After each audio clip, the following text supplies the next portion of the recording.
welcome to Witchcraft and Voodoo with myself, Lilith Dorsey, and my co-host, Sable, Aradia. Tonight we're going to talk about cooking and food. That's one of our most exciting things, but I'm going to let Sable introduce herself first. So. Oh, no, that was good enough. People have been watching the program by now. They know who we are. They know you're a voodoo priestess. They know I'm a Wiccan priestess. We come at it from that perspective. I'm really pleased to see that people seem to be into it. I'm noticing the viewership's growing, so thanks for your support, guys. That's really cool. As always, if you have any questions or comments, feel free to ask. We're happy to answer them. So, you know, yeah. Go. Let's do it. Let's do it. Start us off, Lilith. I'm kind of excited about this one. This is going to be a fun topic. Yeah, I mean, I feel like cooking has always been one of my passions. You know what I mean? It's so intertwined with magic. It's so intertwined with being, sustenance, just like, you know, how you nourish yourself, how you feed your body and also your soul at the same time, you know. And I'm one of those people that was in the kitchen from as soon as I could stand up. It was one of my favorite things. I would like monkey up onto the counter so I could help and learn all the secrets and what all those spices were and everything like that. So I feel like I'm just a kitchen witch from the very beginning. You know, I've mentioned before that my daughter's in the restaurant industry and she went to Cornell restaurant school. So like now I have both sides of the spectrum. I have the folk magic things, and then I know what they told her at Ivy League restaurant school, like how to cut an onion and all of this stuff, which unfortunately I made it to 25 without cutting an onion the right way. But that's great. You'll have to tell me. I don't know if I'm doing it right or not. I seem to do it different every time. So. Right. No, it's so weird. You're supposed to cut it in half, and then, you know, when you have the two sides, you cut it in half again, and then you cut it in slots, hold the end of it, and then cut it that way, if that makes sense to people. But I've written it out somewhere if somebody needs to see it. But it's basically, it's logical. It's just, you know, I'm not one of those people that does logical things by nature, you know. And I think that's one of the reasons that I wanted to talk about food and cooking with magic, because, you know, magic has a lot of the same principles that we start out doing magic, and we need to know the basic rules. You know what I mean? We need to know the difference between sage or palo santo or black salt or other things that you might be using for cleansing, and something, you know, how's it going to react in different situations? How's it going to combine with things? You know, the same way we need to know the difference between salt and sugar in the kitchen. Some things are going to make things sweet. Some things are going to give it a little bit more flavor, a little bit more spice, you know. So I'm always thinking about cooking when I have a cookbook. I'm always thinking about cooking when I think about magic, you know. It really goes together, and I think people can understand better through food. You know, we all eat food, we all enjoy food, we all you know, whether we enjoy it or not, we have to eat it. So I think that it's something we can all relate to, you know. So like I mentioned, I have a cookbook, and there's been a lot of really inspirational people that I think have written a lot about food and Afro-Caribbean traditions and culture.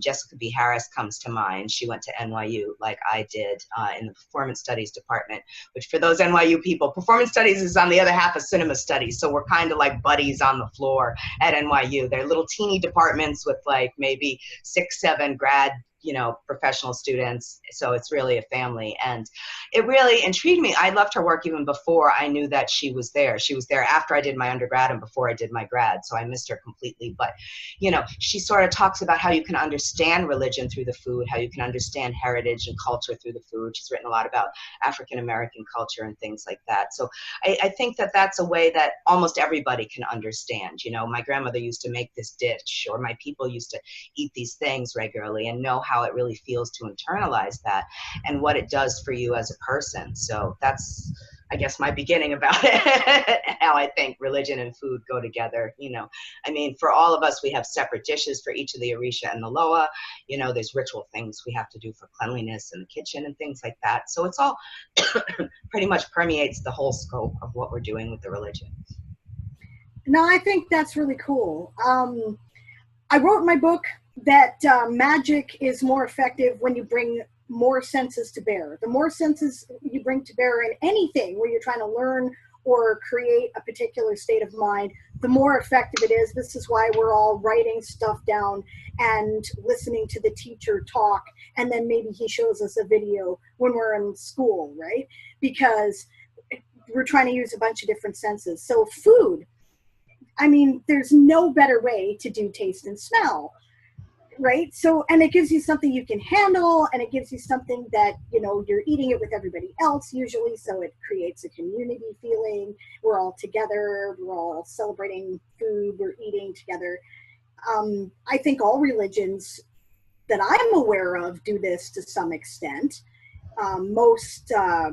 There's a whole bunch of different holidays in Sikhism, for example, where they put on vegetarian feasts that are available to anybody who comes by, and you just, you know, you're welcomed into the Gurdwara, and they, you know, they feed you, right? And, you know, we have the traditions of church suppers and potlucks, and, you know, in Wicca and paganism, it's no different. In my personal experience, most of the gatherings that we do for Sabbats or even Esbats tend to involve food. There's usually a potluck, right?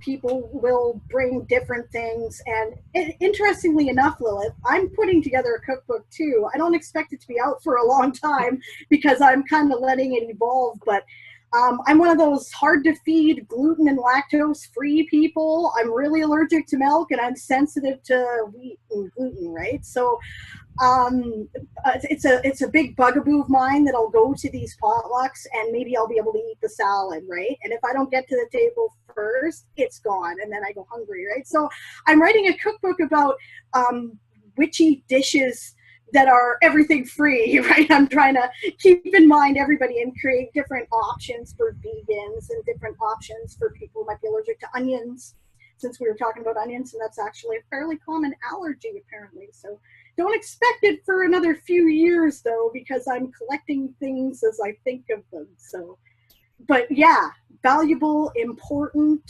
part of the culture. And there's all kinds of symbolism that goes into food in, well, my tradition, and I'm pretty sure your tradition as well, right? You're talking about how every Orisha has their own dish, and there's different, you know, rituals in the kitchen you have to observe for cleanliness, right? For us, it's a lot about associations. A lot of foods, herbs, spices, they end up on tables, correspondence tables, and they tend to represent different things. And so you can cook with an entire intention of creating a spell or a prayer or something that symbolizes the holiday that you're celebrating, and every ingredient in it can be meaningful. So, and I love it too. I've always loved it too. The only thing I was any good at in Girl Guides was all the cooking stuff. So. That's great. Yeah. I love it. I love it. I think I have some recipes for you. I do, because, you know, we're planning a feast weekend, and, you know, I have to make sure who's coming because I have godchildren that are gluten-free. I have, you know, I remember washing off my goddaughter, Vicky, and she was like, wait a minute, you folks are paleo? And I'm like, yes, we're paleo, and now I have a goddaughter who's keto. So it's like, all right, now we got to just make sure that everybody has their own things, you know. And I'm always really mindful of allergies too, you know, because I always feel so bad. I don't have bad allergies myself, but I always feel so bad when there's something and somebody can't eat it. So I try and check the allergies of people before they're coming, just so I know. Ironically, I do have to tell this story. You know, I had an Oshun feast once, and, you know, typically when you're cooking for an Orisha, there are things, as you mentioned, that, you know, that they like. And Oshun's really fond of honey and oranges and a lot of sweet things like that. So I made all of her favorite dishes for the thing, and I invited 2 crowned Santeras and 1 Santero to come, and they couldn't eat anything that I had made. Because in the tradition, when you get to a certain level of initiation, very often you get a list of taboos. So if you're a child of Oshun, you can't eat Oshun's things like honey or oranges or melon or anything like that. So I had to make them a whole separate meal after they arrived in order for them to eat. So I should have known better, because I didn't know they were all coming, but you never know what's going to happen when you have a feast. But I should have known better and made sure there was something that was not Oshun favorite foods for the Oshun feast, because some people weren't going to be able to eat them. And I always thought it was funny with myself, because I never eat any shellfish anyway, and that's a big Oshun thing. She doesn't eat, you know, those are her sacred foods, and you don't eat that. I think for me, I just don't like it. I just never really had an affinity for shellfish, so I don't eat it. But yes, there's a whole bunch of rituals, and I agree with you too about the different traditions. I had a friend once who was working in the Hare Krishna kitchen, and I said, oh, what happens in the Hare Krishna kitchen?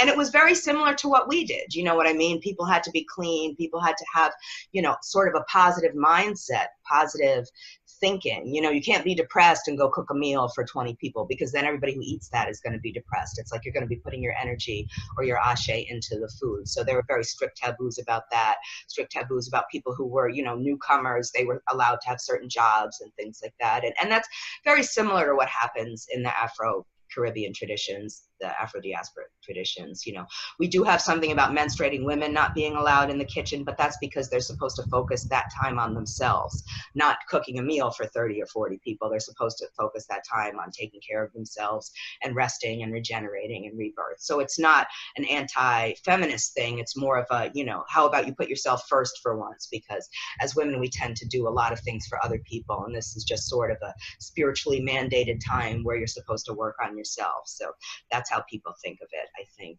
in, you know, most traditions, most houses. Sure, I can totally relate to that. I mean, even when I was growing up, it's not as true anymore. It's sort of still true, but not as much, right? You get together for the big holiday, right? It's Thanksgiving, or it's, Christmas time or whatever, right? And what's happening, right? All the women are in the kitchen making the food, right?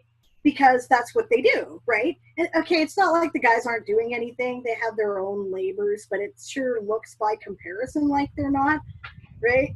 Of course, they probably had to put up the lights and take out the garbage and clean up, right? So, but yeah, right? So of course, and we always do that, right? And culturally, we've got years, centuries of this training. So yeah, it's kind of nice to have a time that's just for you, I think, right? I can really see a use for that in modern culture. This is something that I did a lot of women's spirituality, women's witchcraft work as well, right? And there's traditions of that are borrowed from primarily Jewish tradition, because I guess that's what they knew best, the people who originally came up with some of the material that I got, right? But it's the same thing, right? If you're menstruating, it's supposed to be a time for you, so you're not gonna do all the damn housework, and you're not gonna, you're taking that for you. And we don't give ourselves any time to rest in the way society currently is, male or female. We're no good at it at all. I don't know, there's one thing, I mean, it's a bit of a tangent, but the Sabbath day idea, right? Sunday is the day off. Sunday's not the day off anymore, right? I'm not, obviously I don't care whether it's Sunday or not, because I am not a Christian, but I mean, like, we got to take one day off, right? And nobody does. Nobody takes any days off now, right? Split shift work and yeah. Okay, so sorry, I'll get off my soapbox now.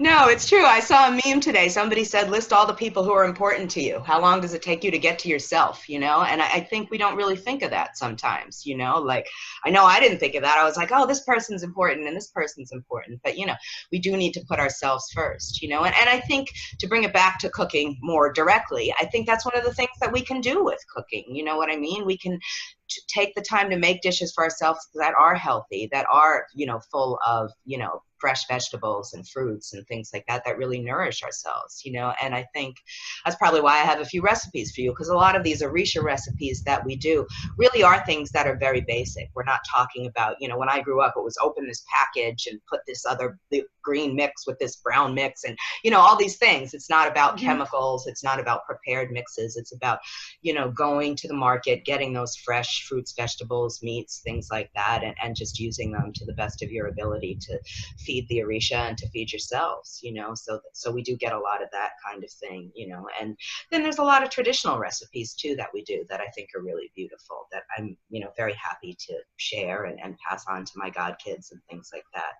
I did a review of it, a book called Religion in the Kitchen, an amazing woman. I can't remember her name right now, but she's a faculty member, somewhere, and she was talking about how religion plays such an important role in the tradition by keeping certain things alive. You know what I mean? Maybe this person's the only one who knows. She's talking about how they did this origami with a banana leaf for Yemaya, and it was like, then you would fill it with a special kind of corn pudding for her and things like that. And I was like, wow, that's beautiful. That somebody, it's like having a sacred spell. Somebody has this recipe, this way of presenting this offering for the Orisha that only they know, because it's fallen out of favor because so many people are used to fast food and fast culture and, you know, down on the old ways and things like that. So to me, it's really a way to bring back that kind of time and attention and energy to our spirituality in a simple way, you know, like we can all do. We have to feed ourselves anyway. Why not take the time to do something that has a ritual involved with it and will bring us up even higher? I agree with you, and I think ritual is a great occasion to want to spend that time and make that special dish that brings everybody together, right? I mean, I don't think that's something that's foreign to people in North America. We understand that. We have the family holidays. They tend to fall on days that have Christian symbolism for the most part, but we still do them, and they, you know, they're part of our secular culture too, right? And you know, why not put your love into it? Why not make it a part of the experience? I absolutely agree, right? And as I think we were talking about it on a recent episode, I don't remember which one, I was explaining the whole cakes and ale thing, which isn't really cakes and ale. It's generally like fruit and fruit juice or wine, I find. But there's another aspect, right? The eating of the ritual food and the drinking of the ritual drink, which has a lot of the same kind of connotations to it as the, why can the Christian word not come to me right now? Where they, you know, damn, I had it. Communion? I lost it. Communion, that's it. Thank you. What do you look for? Communion, transubstantiation? I don't know. Oh, my brain, I tell you. It's all right.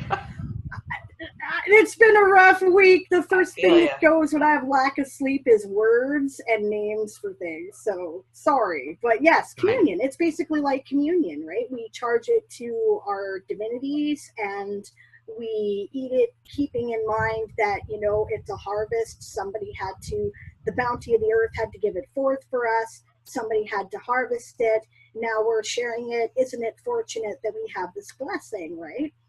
So, you know, yeah, there's all of that, and I think it's important to be mindful when you're doing that. And it's so hard in regular society, right? We're all busy.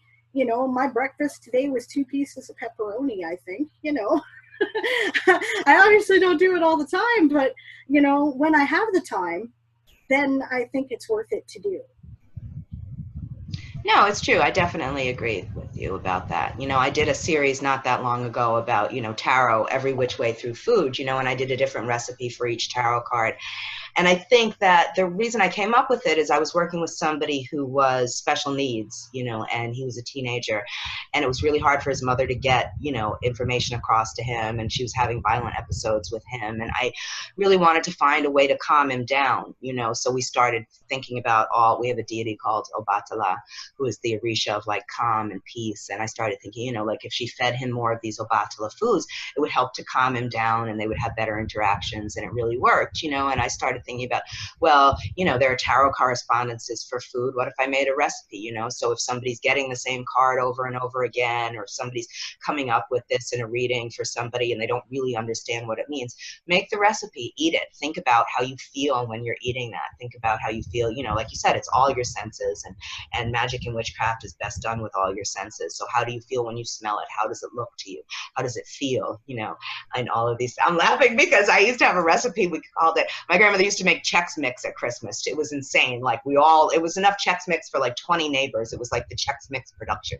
So, but I had a friend of mine who told me a story about how someone was under the influence and they stuck their hand into Chex Mix and they had what they called an accident, a number 3. And everybody in the car with him was laughing about, what's a number 3? I know what a 1 and a 2 is. And the guy, I guess, had an orgasm by sticking his hand in the Chex Mix because it was so tactile. And he was wow.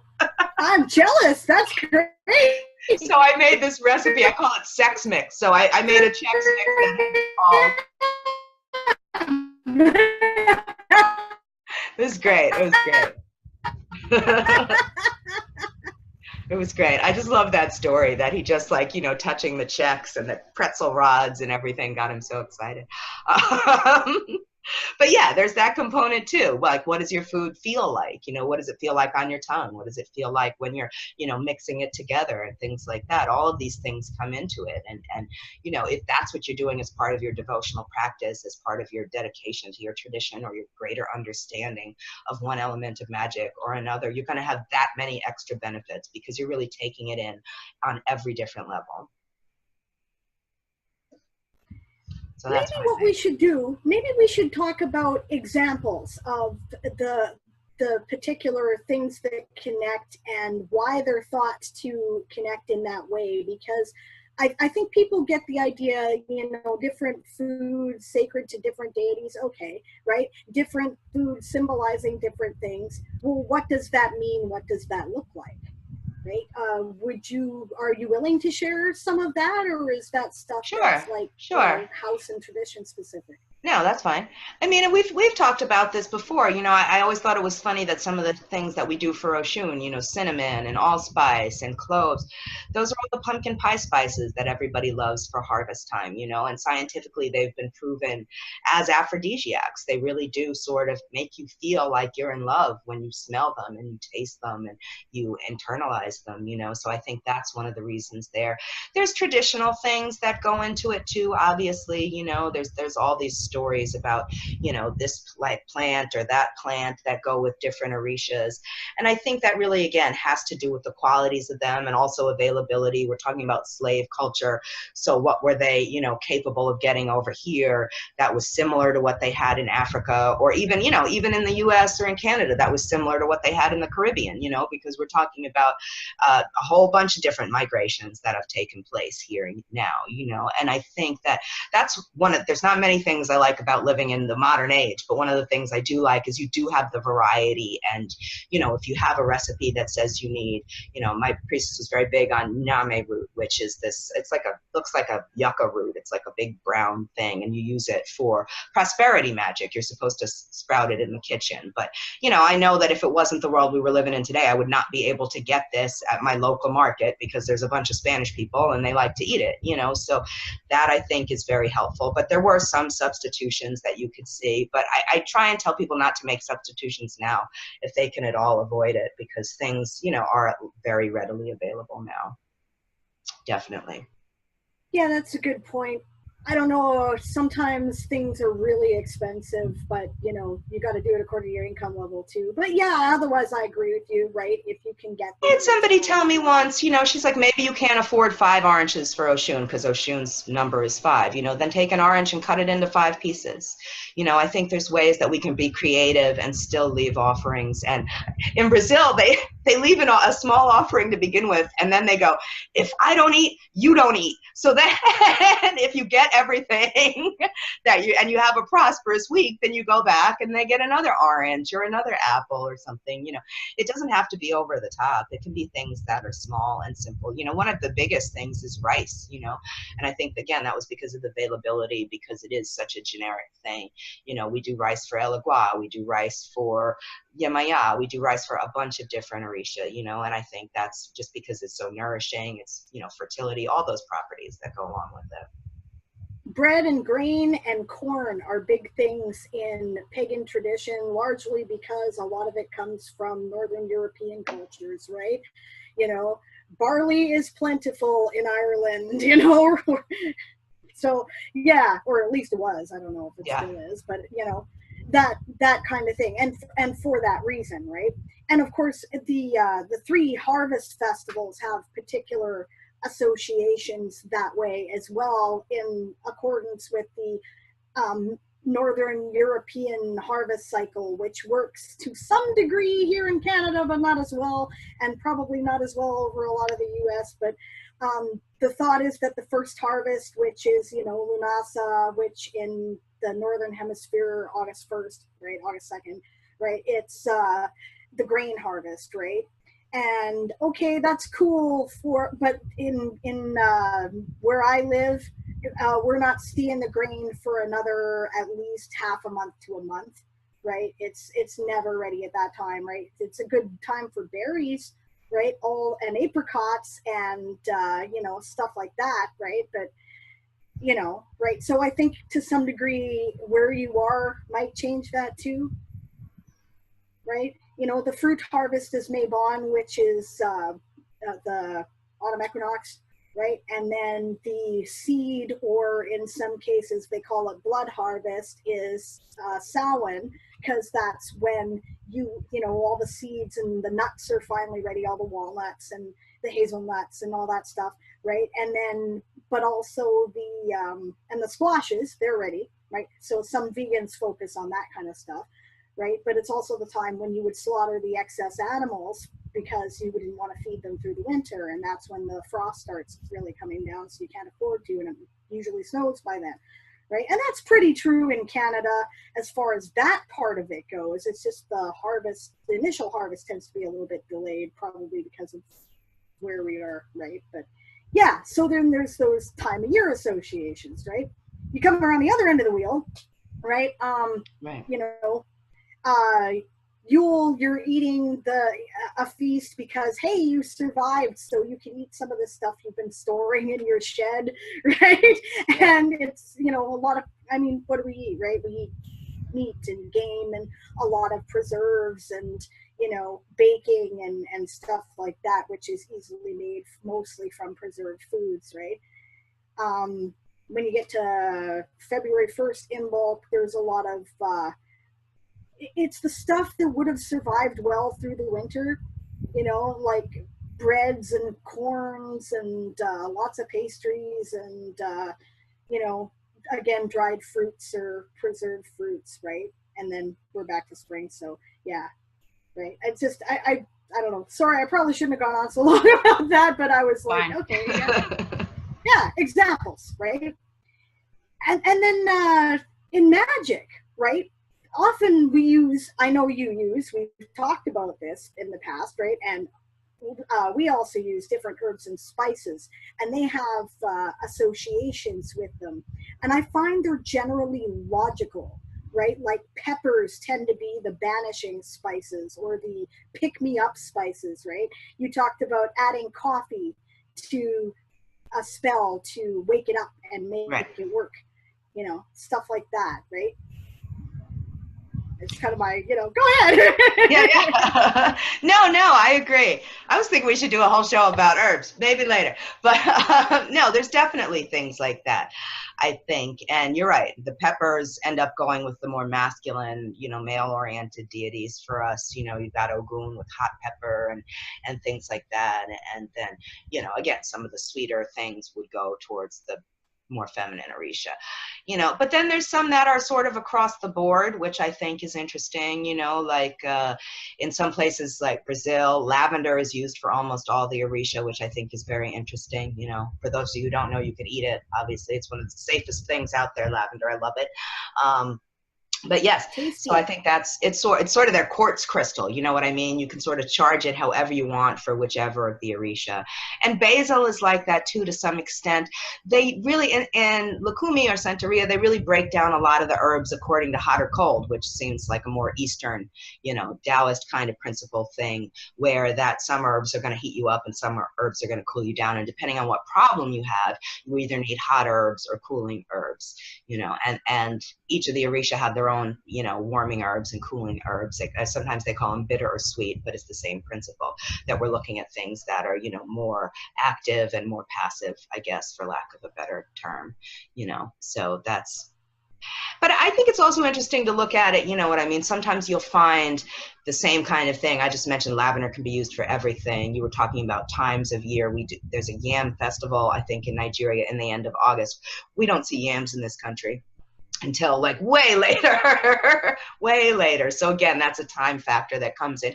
But yams, sweet potatoes, those are, all those family is something that you can use for any one of them, because it's something that was so prevalent that you could see anywhere, that you can do anywhere. And then there's also this element of, what part of the plant are you using? You know, if we're talking about something like sweet potatoes, yes, you can eat the tuber, but then, you know, it's related to a morning glory. So, you know, on the other end of that, there's a whole nother use for the flowers and things like that. So it's interesting that even different parts of the plant that show up at different times. I'm thinking of mandrake too is one of those things where, you know, there's certain parts of it that are used and certain parts that aren't used, you know, and for very different reasons, which is just interesting to me as a plant enthusiast as well.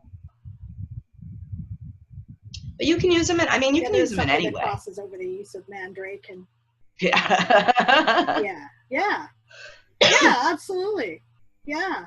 I mean, for me, what I usually do is do divination. If I'm, you know, if I have a list of things that could be used for an Orisha and I'm looking at a problem or trying to look at a spell, and, you know, I'll do divination and see which is best. Or if I'm doing a recipe for a feast or I want to leave a recipe for an offering, I'll take out the pendulum or the dowsing rods and see what they want, you know, because just because I found it in a book or I read it in a book doesn't mean that's what's going to work for you in that situation, or it's going to be what they want in that situation. It's just like a person, you know what I mean? Like, okay, maybe grandma always like cherry pie. You know, you could get her over there, she could be drunk, and then grandma don't want cherry pie anymore. She wants blueberry pie. So it's better if you check ahead of time and find out what is gonna, you know, what is gonna be called for in the situation at that time. Sure, that makes sense to me. Yeah, parallels I've noticed, right? Okay, so I go to an acupuncturist and she's also a traditional Chinese medicine practitioner. They're very much, like you were saying, more like Eastern stuff. Yeah, it's all about the hot and the cold, right? There's food she told me not to eat because she said I have too much yang energy for a girl, right? So, you know, and actually I find when I obey it, which I'm, you know, probably not as good at as I should be, but when I do, it does tend to improve my health. So, you know, fair enough, right? And then in the Western occult tradition, which of course strongly influenced Wicca as well, right? Everything seems to be thought of in terms of masculine or feminine, but that's what they mean is basically that hot or cold polarity, right? The active and the passive, right? I try not to assign it gender anymore, right, because it's prejudicial, but that polarity of energy, right? And then there's also planetary associations depending on different herbs and spices, right? Like, you know, the obvious ones, right? The bright citrusy and spicy stuff tends to be solar, you know, right? Although lemon is actually lunar, so that's interesting. But I think it's because it's a cooler citrus. But you know, there's not a lot of Jupiter associated herbs. They're kind of hard to get. The big one that I know of is borage, and therefore I grow it in my garden so that I have something, because you can use that in a variety of things. But you know, rosemary is an air element herb, and it's also associated with Mercury, but you can also, I mean, that's kind of their lavender, right? The Wicca's lavender is rosemary, right? You can use that for pretty much anything. So yeah, no, that's neat how there's so many similarities, right? Yeah, it's funny. I mean, I think you could make that argument for rosemary being the same thing in Lukumi as well, because they use romero for just about everything. You know, I mean, it's used in cleansings, it's used in blessing. It's one of the few things that'll go both ways, you know, that you can use it for whatever you want. And it is so prevalent, and it is, you know, easily grown. And I think, again, this is one of these things that people are taking into account. Very versatile. Yeah. Yeah, I'm sure you're right. Yeah, and then there's the form follows function aspect, right? Like mandrake root tends to be used in sex magic. I wonder why. Although it actually is effective for that if used properly in an ointment, but it's an interesting, like, you know, it may have been the form rather than that led people to think that it might be the case, and you end up with a lot of those kind of traditional herbal remedies, which then you have to, you know, I mean, in the modern age, we want to check it with scientific study as well, right? But, you know, like unicorn horn, right? There's a stuff, false unicorn, it's called. Yes. It actually is a fertility herb, right? Which works, right? So, you know, it's interesting. Like, it's all logical. It's not, I mean, I suggest if people are going to start doing this work, they start looking at different herbs and spices and go, okay, well, how do I feel about this herb? What does this mean to me? What comes to mind when I'm, you know, smelling it, using it in my cooking? What does it, you know, what do I think of, right? And that, you're probably right. Like, it probably there will be some book with tables and tables of associations that will confirm your suspicion about it, right? Just like with tarot tends to lend itself to that too. There is a weird interference noise, isn't there? I don't know if it's out on my end or... Yeah, I mean, I think there's definitely things, yeah, that people can start with if they're trying to use these things, you know, but again, I think it's always, you know, I remember going through a book once and it was talking about ambrosia, and it was a Spanish book, and I was like, ambrosia, what is this? I'm not sure. And I finally tracked it down in another book, and it was stinkweed. So I'm like, okay, well, one person's ambrosia is another person's stinkweed because I guess they called it ambrosia because it was everywhere and it was so plentiful and it did so many great things, you know, but growing up in New England, we always called it stinkweed because it was nasty and it smelled bad. So it's just, yeah, you have to figure out what it is traditionally, historically, what the practical uses are, and then how is it going to react with you? How's it going to react with the situation? I think that both of those things are really important, you know, and do your research. There's a lot of really great, both in voodoo and in, you know, witchcraft. There's a lot of really great books about herbs and cooking and all of those things where people can use it as, I'm not saying use it as a Bible, but it makes a good springboard starting point for you to go and try some of these things out. You know, I mean, as always, since I'm always talking about ancestors, I would, you know, see what your ancestors like, see what it does for you when you make them a dish. You know, we've talked about, you know, the dumb suppers and things like that. I know I have to tell a joke now. Wait. My Scottish ancestors, they were called Fraser. So there was a strawberry, Fraser, there was a strawberry on their crest. And I was dating somebody who on his Scottish crest had blueberries. And I said to him, oh, I wonder what the raspberry people are like. And he said, prickly. So I always thought that was great. The raspberry people are prickly. And then actually I did date a raspberry person. He was really prickly. So I should have known better, you know, but you know, we can look back and we can look at the traditions in our families, and you know, there's going to be heritage recipes in every tradition that you can make and share with your ancestors, and I think that's a really good starting point to getting you into magical cooking, you know, because you know, you have a connection to that. It's going to be something that your DNA is sort of honed in on, you know, creating, and it's a good way too. I like to get in touch with them too sometimes when I'm cooking, you know, because I know that they obviously have cooked way more than I do, even though I cook every day. They cooked 3 meals a day every day, you know, so that if there's something that, you know, okay, I want the souffle not to fall, or I want this pastry crust to come out perfect, it's a way that I feel like I can get in touch with them and sort of channel them a little bit and kind of get into the vibe and the mindset that they must have had when they were doing this so often. Right. Yeah, you mentioned books. If you're looking for books on magical food for witches, I recommend anything that Scott Cunningham has put out there, period, pretty much. I've got this great book called Incense, Oils, and Brews, right? It's a good starting point. I've got his Magical Encyclopedia of Herbs. He does all kinds of kitchen witchery stuff, and it's, you know, there's spells in some of his books. There's, you know, and all kinds of associations and the traditional folk magic associated with different things, so that, you know, you can choose your own creative work, right? I mean, like, again, I wouldn't say, you know, use it as the be all and end all, but if you're getting started or you don't know what you want to do, it's a great place to go, right? And there's another book, I wanted to grab it. It's called, I wish I could remember, okay, Bayroll is the name of the author. I can see from my, it's over there, right? That's where my herbal books are, right? And it's called The Master Book of Herbalism, and it's got like a big pentacle on the cover, and it's a white cover, right? And that's an older book that is, I believe, out of print now. But if you can cage yourself a copy, this guy is not only a trained, like, herbalist with degrees in it, but is a witch as well, who had been practicing a long time when he wrote the book. So it combines. Who wrote that? Just a sec here. I'll actually pull it off. Okay. I'm sorry, I have to ask a good question. I was like, is it the book I'm thinking of? Sorry about that. Yeah. So there's the book, right? Paul. Oh yeah. Barrow. He's gonna be at an event I'm doing. Yeah, Is yeah. he? Oh, yeah, well, yeah.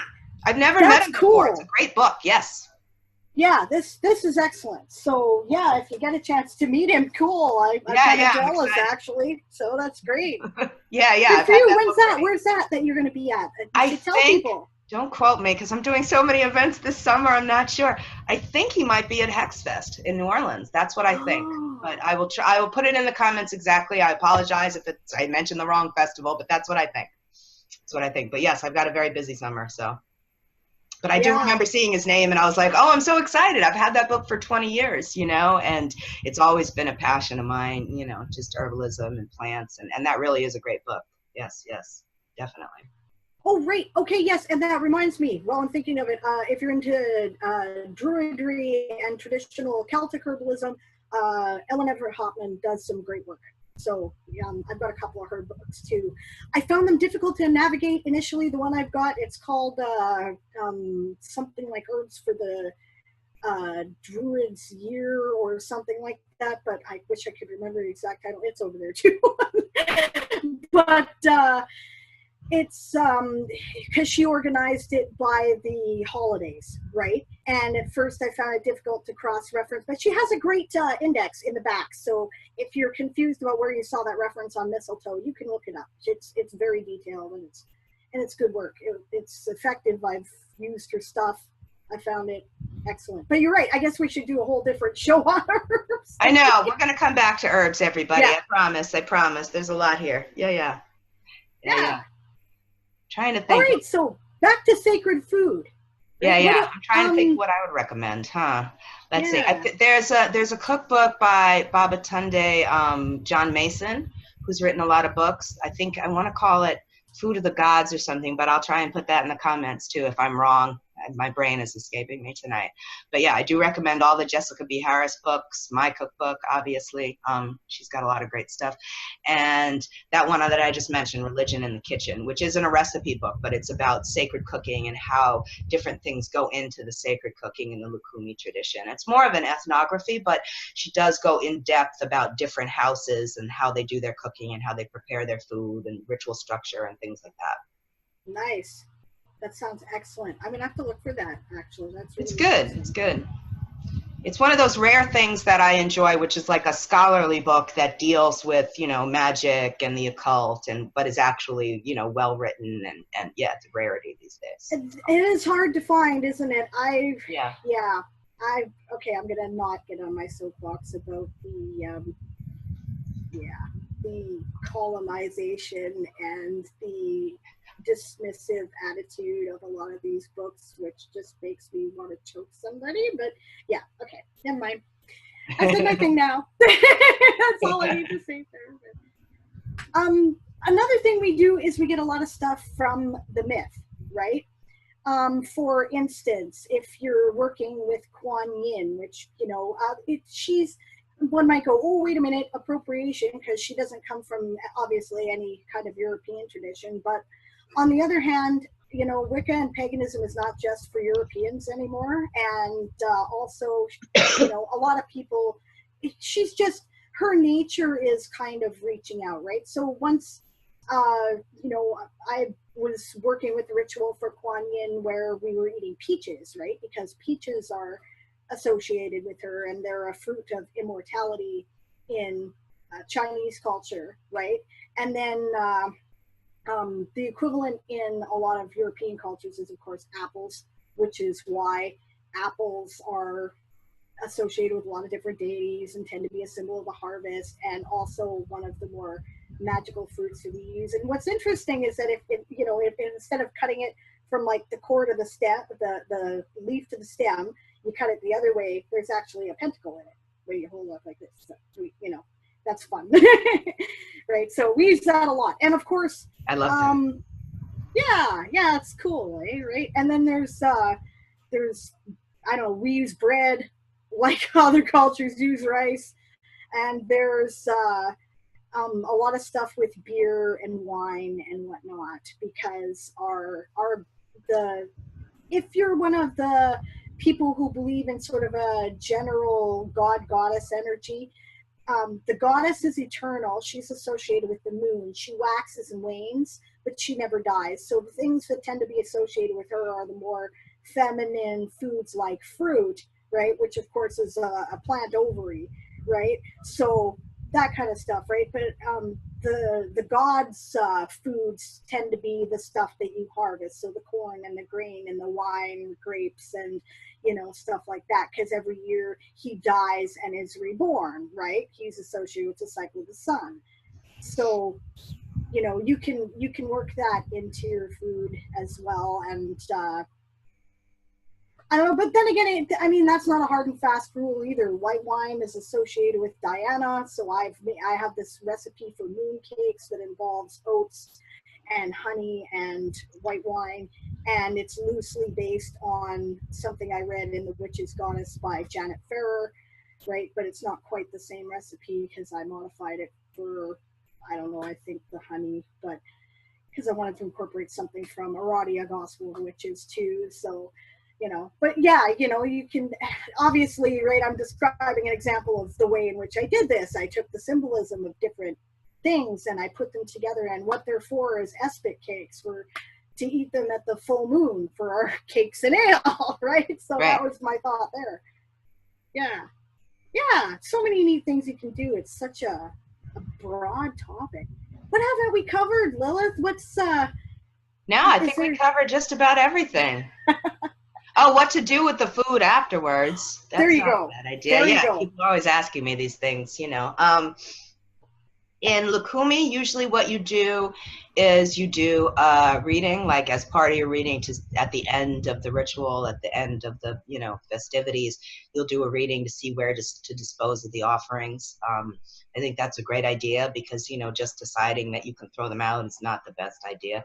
But if you're not going to do that, what I usually tell people is if it's, just a natural offering or something, they can leave it in the woods under a big tree or something. I kind of like that idea, just sort of to return it to nature, to return it to, one of the strong spirits that's sort of in the forest or something. I like that idea. But yeah, that's the best thing I can think of. Although I did always like my godmother who passed, she would ask when she was doing the reading, she's like, can we leave it in the basura, which is the trash, which I think is great. Like, don't discount that. Maybe the offering needs to go in the trash. Maybe that's where it should go, So if you're going to bother to do divination, don't forget to check the trash, because why make things more difficult for yourself, Definitely. Yeah, that's a really good point. That's cool, actually. We're pretty close to identical on that one.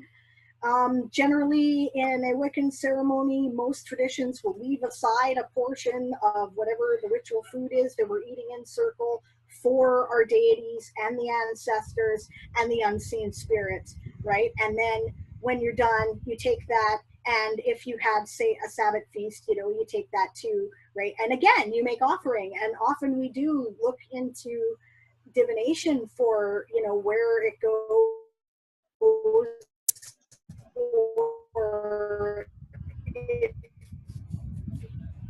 if you have a traditional covenant established place where that food goes, and sometimes it is the compost, right? And why not? Because the goddess and the god don't care any less about the bugs than they do about you, and they need to eat too, right?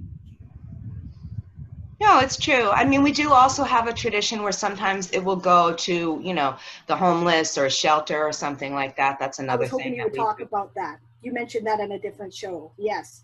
Yes, this is something we don't do, and I think we should. Please tell us more. Well, there's certainly, I mean, I did do a Lukumi ceremony where they did actually bring the food over afterwards to a homeless shelter to feed to people. My priestess Miriam from the Voodoo Spiritual Temple, we've done things where, people will bring fruit for an offering for the altar, and then she'll take it and she'll distribute it to the street people who are there afterwards, who are outside or whatever, just making sure it sort of gets passed pass down the line for somebody who may need it. And I think that just sort of, reinforces the whole idea of community and our part in things, and how we should, help other people, and all of, the things that we don't get talked about. A lot of times voodoo practitioners and witches get demonized, and we do all these terrible things. And I think people don't talk enough about the good things that we do. I'm going to do Witches Fest in a little while, probably just around the time this airs. But one of the things that Star Ravenhawk does, she organizes that event, is everybody's supposed to bring a canned good. So as part of doing the event, you bring a canned good, and then that all goes to feed homeless people. So I think that's just something we can all think about. Are there more ways that we can incorporate our bounty, our wealth, our, for lack of a better word, privilege and status to help people who are less fortunate? That's cool. Thank you for reminding me. I had almost forgotten Pagan Pride, right? If you're going to do a Pagan Pride celebration, it's part of their standard protocol that you hold a food drive for the homeless in your area, and we always do. And so I guess I can't say we never do it. Yeah. Obviously, we do it then, don't we, right? Yeah. Good. It's good. You're fading in and out. Sorry. I know I'm unstable. Terrible. No, I think it's just something we should all be more mindful of. How can we do that in littler ways? How can we not just do it for, Pagan Pride when that rolls around? How can we do it as part of all of our ceremonies? And I think that's something that's really important. And that's one of the reasons I like leaving it in nature too, because, okay, maybe this piece of fruit can help feed an animal or something that's hungry at that moment, so it's just a way to stay connected, I think. Yeah, to be fair, right, individual traditions have their own specific things they will do on occasion. Like, it's pretty common for the Northern Freehold, which is a large Norse pagan group on Salt Spring Island, right? They will do like yearly feasts. I think it's like twice a year. They do it midsummer, midwinter, right? Which is open to anybody, and you can just come and they'll feed you, and I've had individual friends who have done that. They're made it clear to the neighborhood, okay, we're putting on a feast, just come and eat, and they've done that. And there's been, I don't know, there's been a few of those, like different groups will do it in different ways, but not all the time, right? They do it as, it's on this occasion, or it's because they were inspired to do it this way in particular at this time, right? So, yeah, I think it is something we could be more mindful of. Yeah. I want to refer people back to, what was it? Was it Ancestors? The episode on Ancestors is where we talked about dumb suppers. And if you're interested in that conversation, because it does relate to this topic, check out that video. Yeah. And I just want to tell everybody to watch all the old episodes, because I'm sure you haven't watched them all, and they're all wonderful, and we say lots of great things, and subscribe to us a lot. Okay. Yeah, that's right. Yes. Well, we have great fun doing it, and I always learn something. So, me too. I think it's worth the time. So, I'm encouraged by the fact that I see that our viewership is growing. And, I've had a lot of positive commentary, and that excites me because I really enjoy this and I want to keep doing it. So thank you. It's great. All right. Well, thanks, everybody. Please watch all our stuff, subscribe to both our channels, read both our blogs on Pathos, buy all our books. Yeah, and all that stuff, right? Yeah.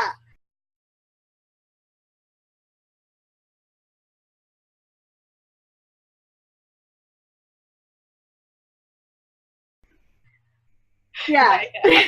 Well, why not? I mean, why not, right? We get to keep doing this if, we got to put food on our table too, right? So it's cool if any support is cool, but we're happy to just do this video anyway. But if you can support us, that's awesome. We appreciate it. Yeah. All right. Well, thank you for watching, and we'll be back again every other Monday. Yay! Yay! Bye! Bye!